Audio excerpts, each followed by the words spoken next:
Magandang araw ho sa inyo lahat mga kapatid.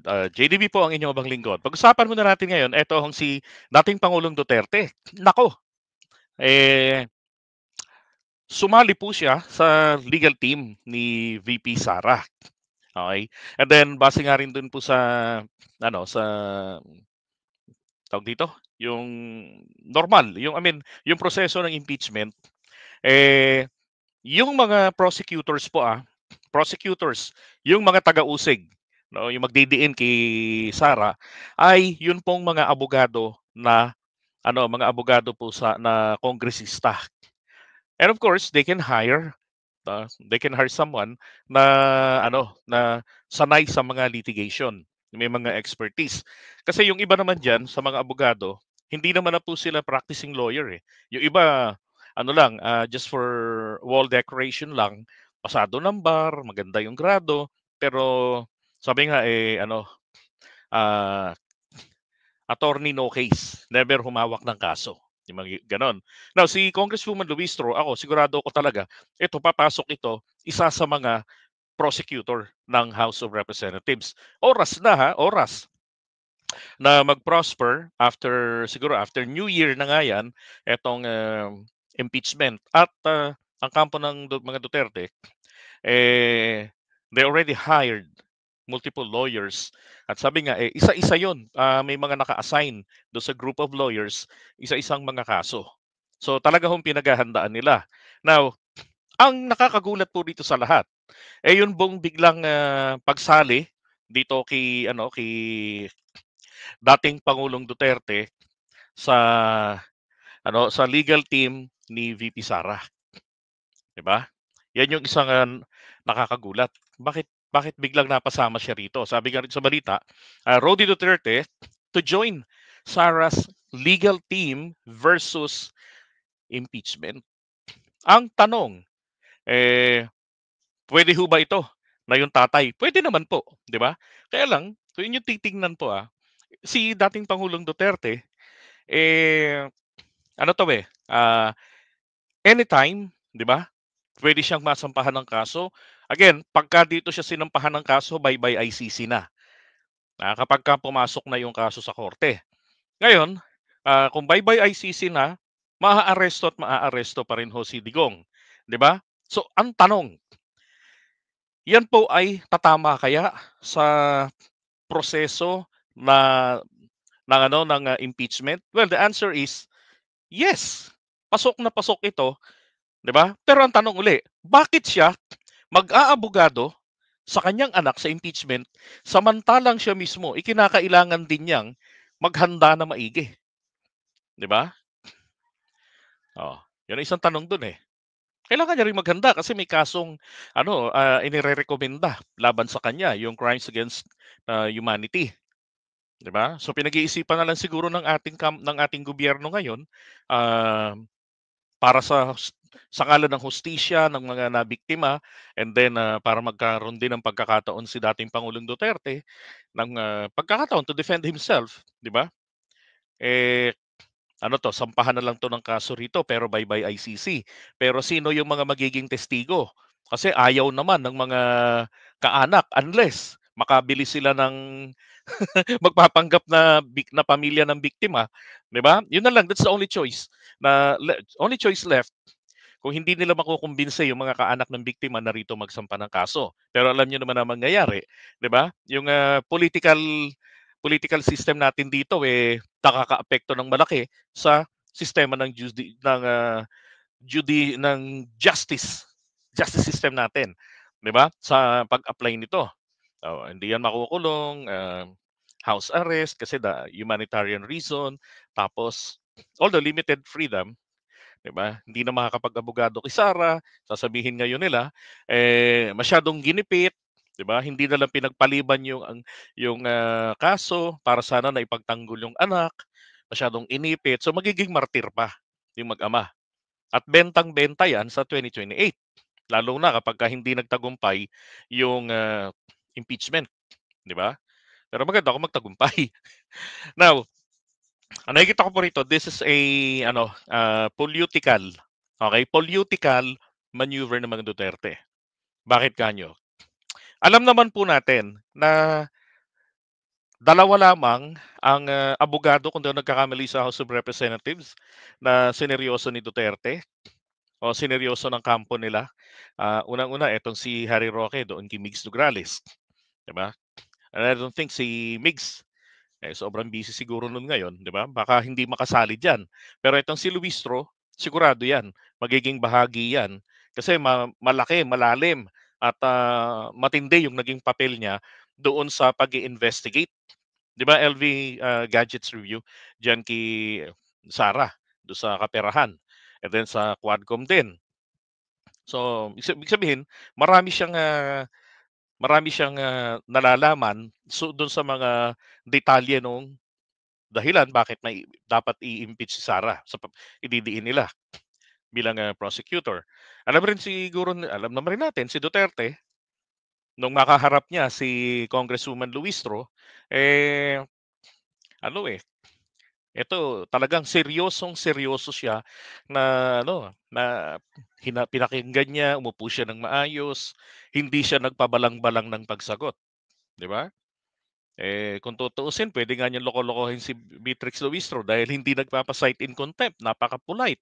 Kaya lang yung klase nung pagde-deliver nung tao, makita natin dito ni Luistro, hindi ho basta-basta kundi merong direksyon, 'di ba? 'Yan si Congressman Gutierrez magaling rin 'yan. Si 'di ba? Si Gutierrez, si Rog ng One Rider Party List kasama ni Colonel Busita. So malamang yung mga 'yan din ang haharap diyan. So hindi na po this is a desperate kumbaga. Alam mong mapapahiya ka, alam mong madudurog ka, pero haharap ka pa rin. At bakit ang dating Pangulong Duterte ang, mag-aabogada para sa kanyang anak, 'di ba? Naalala niyo 'to dati yung sa Quadcom ini-invite siya, sabi ni Digong, October 17, 2024. "I will not back down, I will answer them all and I have much to say to the public." Why much to say to the public, 'di ba? So, gano'n din po ang gagawin niyang diskarte diyan.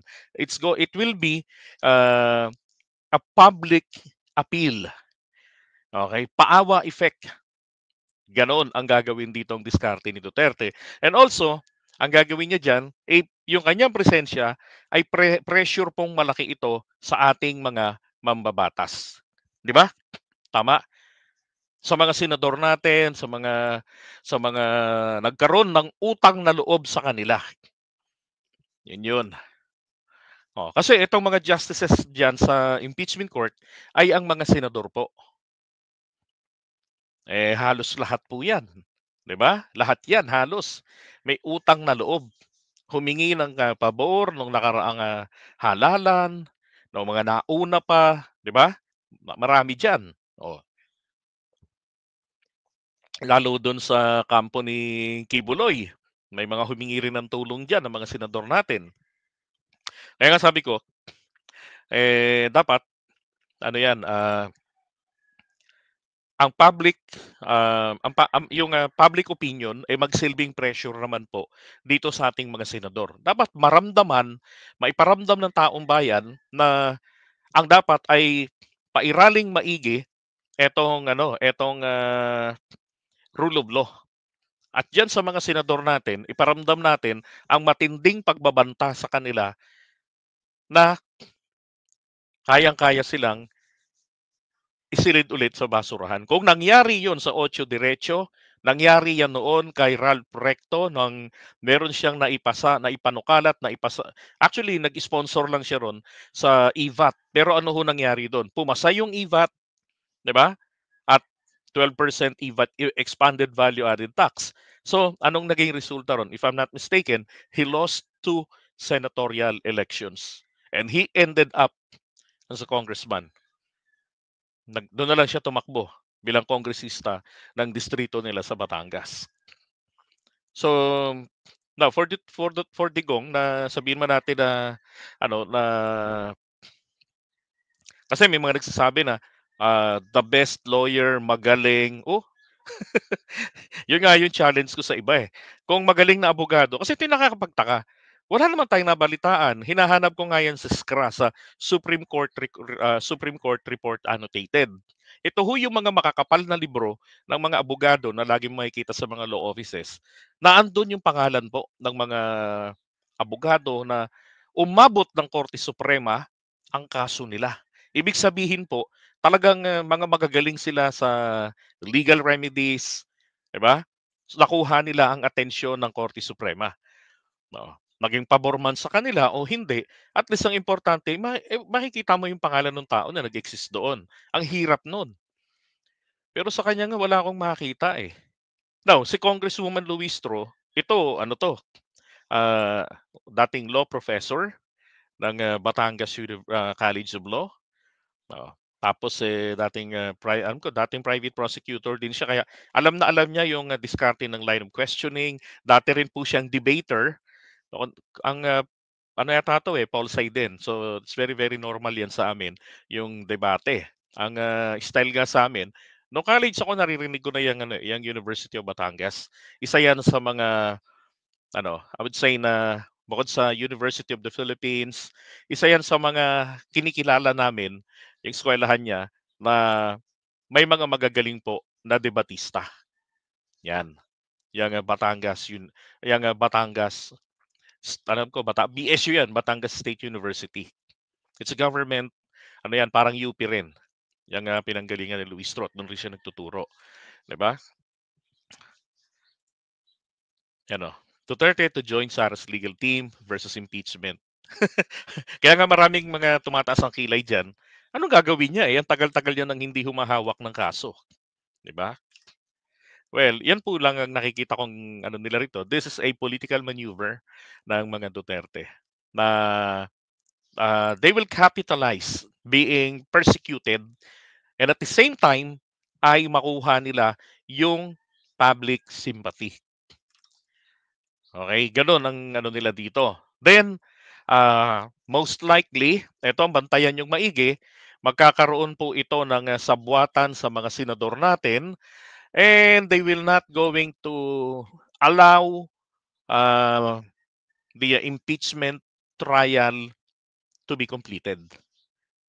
Okay, pupuwedeng sa kampo ng mga Duterte um, manggaling yung walkout, or sa panig ng mga senador manggaling ang walkout. Yan. So kumbaga ho, internally, posibleng guluhin ito ng mga senador natin. Okay, o kaya nitong kampo ng mga Duterte, and then it will be followed by the senators. Yan ang, nakikita ko diyan. Hindi nila hihintayin na maipasok ng mga prosecutors, to the point magkakaroon yan ng kukwestiyonin ang, authority ng mga prosecutor, congressman, yung mga ebidensya. Kasi ano yan, applicable diyan ang rules of court, and then yung rules on, evidence, yun ang gagawin nila diyan. That's right, Tina. Digong's presence, it is just it is indeed an effort, a desperate effort to intimidate the process. At saka, syempre yung mga senador natin, in case na hindi po nila mapagtagumpayan na i-abandona yung proseso, then kumbaga tanawan na lang ng utang na loob. Doon po ang pinaka-crucial dito sa lahat ng mga senador, ito pong 12 na re-electionist sa 2028 pa. Okay, kasi alam naman nila, ang Pilipino madaling makalimot, madaling mauto, 'di ba? Pero etong 12 na, yung hindi naman 12 lahat, may graduating doon, yung mga re-electionist, 'di ba? Ito yung may mga chance talaga na ano 'to, na babase lang po ito, makikiramdam lang ito sa public pressure.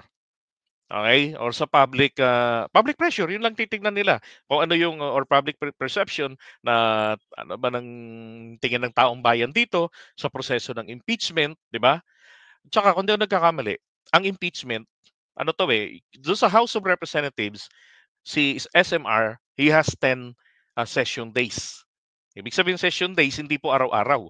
Okay, puwedeng isang linggo, 'pag in-adjourn nila, that's day one. Okay? Dito naman po sa Senado, Puwedeng mahaba ito, ilang buwan ito katulad nung kay Corona, ilang buwan ang inabot, 'di ba? Tapos later on mawawalan na ng interes ang taong bayan, kagaya nung kay ERAP bigla na lang tayong ginulat doon sa walang kakuwenta-kuwentang, envelope, 'di ba, na ayaw pabuksan tapos hindi nila nirespeto at alam naman ng, prosecution team ng House of Representatives group na nonsense yung laman ng ebidendong envelope na yon at immaterial para maging, mabigat na basehan kung ng susunod na aksyon nila, pabuksan o hindi, 'di ba? Kaya dinaan nila sa pag-abandona, then they proceed to EDSA, gano'n, yung political drama nun, eh. So eto rin yung nakikita ko rito, there will be a political drama. Lalo na biglang pasok ni Digong, alam niyo na 'yan, asahan niyo na 'yan. Because they still believe, ha, they still believe the Duterte, the Digong magic. 'Yun ang isa pang ano diyan, pinaniniwalaan nila na tawag dito, kung hindi ninyo napansin in the past few weeks, 'di ba? Naalala niyo rin sinabi ni Duterte noon, pagka sa harap siya ng mga kalaban niya, paawa effect siya, pauga-uga. Pero ang totoo, malakas siya. 'Di ba? At ano yung nakita natin in the past few weeks, silang mag-ama, 'di ba? Ikot ng ikot sila kung saan-saan nakakarating. Oh, kasi nga tinitingnan nila 'to, they're testing the water. Titignan nila, mainit pa ba kami sa taong bayan, 'di ba? Punta kami sa public, katulad pa rin ba nung dati ang pagtanggap ng tao sa'min nung, presidente pa, yung gano'n. At nakita naman nila talagang dinudumog pa rin naman siya ng mga tao. Punta sa airport, sa eroplano, dinudumog pa rin naman siya. So, yun ang nakita ko na, barometer nila para isali siya. Pero hindi po siya ang magkakaroon diyan ng ano, um, tawag dito, ng, major part. So, hindi siya magiging star player kumbaga sa pagdepensa kay Sara. Kasi hindi naman siya ano, practicing lawyer na, eh, 'di ba, for the longest period of time, hindi, eh. Oh, and besides, puwede nga siyang ano, pupuwede nga siyang anytime biglang mawala kapagka naisampa na yung kaso laban sa kanya, yung, crimes against humanity. Eh, capital offense yan, capital punishment ang aabutin niya. So, ibig sabihin non-bailable, mawawala siya ro'n sa eksena, then here comes the drama. Gano'n po yung mangyayari diyan na nakikita ko, okey? So, 'yan po yung aabangan natin. Alright, so iwan natin muna, tingnan natin yung mga comments.